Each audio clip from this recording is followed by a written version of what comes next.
अस्सलाम वालेकुम प्यारे व्यूअर्स, उम्मीद करती हूँ आप ठीक होंगे। आज हम आपके लिए नई रेसिपी लेकर आए हैं। इस रेसिपी का नाम है क्रिस्पी पराठे बनाने के लिए आटा किस तरह तैयार किया जाता है। हमने 1 किलो आटा लिया है और 2 कप हमने मैदे के ऐड कर दिए हैं। हमने 1 टेबलस्पून भरा हुआ सॉल्ट इसमें ऐड कर दिया है। अब हम इसको अच्छे से मिक्स करते हैं।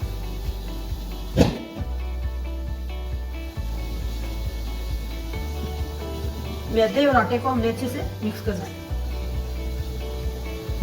आटे को हमने अच्छे से मैदे और आटे को अच्छे से मिक्स कर दिया है। अब हम इसमें पानी ऐड करते हैं।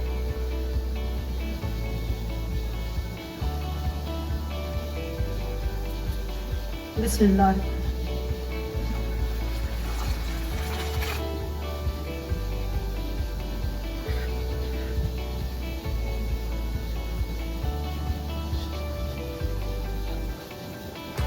हमने आहिस्ता आहिस्ता इसको मिक्स करके इसको हमने हल करना है। हमने इसको ज्यादा सॉफ्ट नहीं करना, पराठों के लिए हमने इसको दरमियाना रखना है।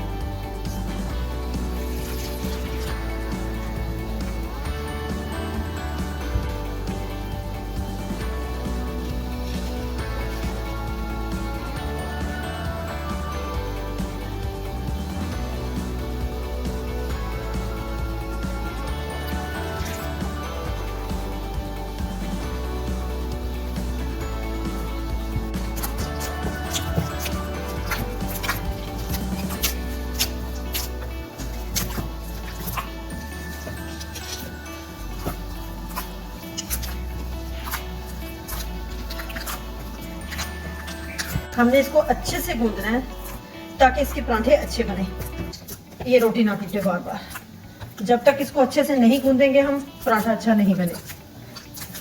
5 मिनट तक इसको अच्छे से गूंदना है, जब तक ये अच्छी से इसकी गूंद ना आ जाए। हमने उस वक्त तक इसको गूंदते रहना है ताकि इसके क्रिस्पी पराठे बन जाए। आटा हमारा अच्छे से गूंद चुका है। अब हम इसको दूसरे बर्तन में निकाल देते हैं, दूसरे बोल में। क्रिस्पी पराठों के लिए हमने आटा गूंद लिया है। हमारी वीडियो पसंद आए लाइक करना, सब्सक्राइब करना और बेल आइकन को प्रेस करना ताकि हमारी वीडियो बर वक्त आप तक पहुंचती रहे।